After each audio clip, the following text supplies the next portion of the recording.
Last of Us 2, one of the most anticipated games of 2019, even though we have no official release date or confirmation as to when we should expect this game, it still has massive hype around it. And now that Days Gone is in history books, we can now focus on to arguably the biggest zombie genre game currently. The Last of Us 2. Now, we do know that the co-main character from the first Last of Us, Ellie, will be returning to this sequel, and not just returning and making a comeback, but she will be the main character and she's going to be the focus of the story, just like she was back in 2013's Masterpiece. We saw a weird relationship between Ellie and Joel in that game, both agreeing that they need each other while having insane amount of questions and hatred that was started right at the end of the first game. But things haven't even touched the surface part, as Ellie's character is taking a very interesting route. We see split up, not really, in the Last of Us 2 gameplay trailer. Jesse, a new character, mentioning Joel as old man, referring to him being alive in this timeline. We also know that Neil Druckmann stated that this game is about hate, and there's possibility that Joel and Ellie got separated because of this hate. We made a video on that too. But going back to Ellie, her character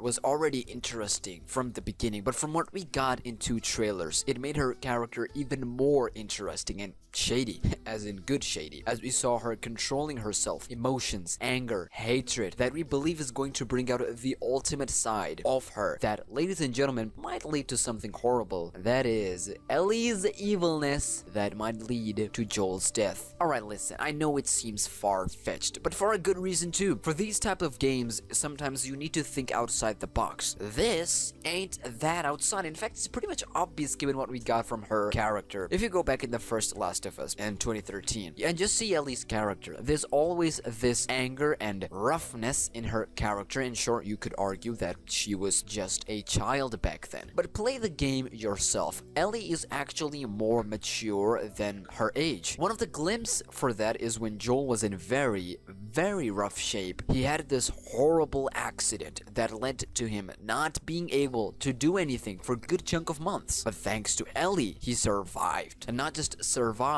but got back in good shape. From there, we saw a bond between Joel and Ellie as father-daughter relationship went on. But things got heated up once Joel realized that he might have made that bond a little too strong to break at this point. Once Ellie and Joel made it to Fireflies, to Marlene, where they were supposed to go, he quickly learned some harsh truth that might have took that bond that he made with hard work over time away from him, just like his daughter Sarah, that was taken from him in an unfair, horrible way. And it's not that some zombies or clickers killed them, it's people, these groups that are at fault. We also learned that Joel realized the dark truth about Fireflies and the potential result of the cure from Ellie since she's immune. And once he realized that this ain't going right, he did what any father would do. F the world and disease. I want to protect my daughter. We talked about how bigger this lie is and how potentially the starter of this hatred story between these two. But what will be the consequences is what we're gonna tackle here. Ellie is now a grown, mature, more than she already was. She's now got the ability to control her emotions. Not that she couldn't before, I mean she couldn't. She used to try a lot, sometimes it worked, but most of the time, no. But the point is, Ellie, after learning about the extent of this lie, could go insanely mad at Joel, going crazy at clickers and zombies, creating all sorts of trouble, not giving two hoots about anything, and just becoming outright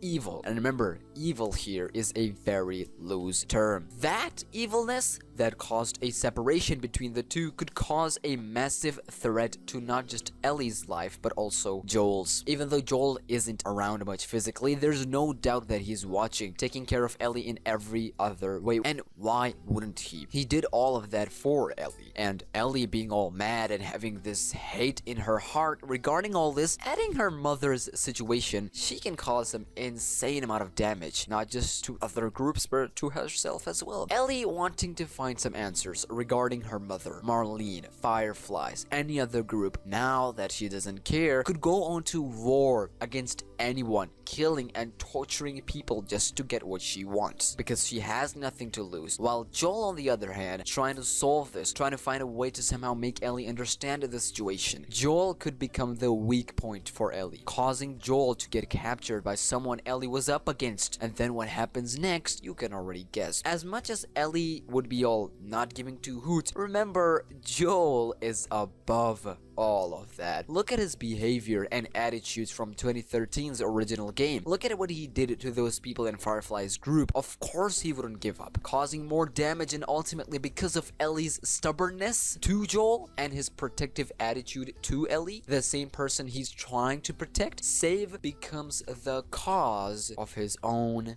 death. And that, ladies and gentlemen, could make The Last of Us 2 one of the most emotionally, if not the emotionally executed story in the history of video games. We know that both Joel and Ellie will be in the end from the tweet that Neil Druckmann posted on Twitter, albeit flashback, dream, or physical appearance. It is clear that The Last of Us franchise is centered around these two and their bond and relationship. Last time, it was the love between them, causing them to survive every horrible situation together. Could it be that sequel is telling the exact same story but in opposite way? Well, the comment section is all yours. But with that being said, that would do it for this video. I know this wasn't that much, but it is a start, since you know it's been just a couple of days since I am back, and we're gonna do more of Last of Us and Life is Strange 2 content on this channel. So make sure to subscribe and get us to 15,000 subscribers, and I'll see you soon. Until then, take care and peace.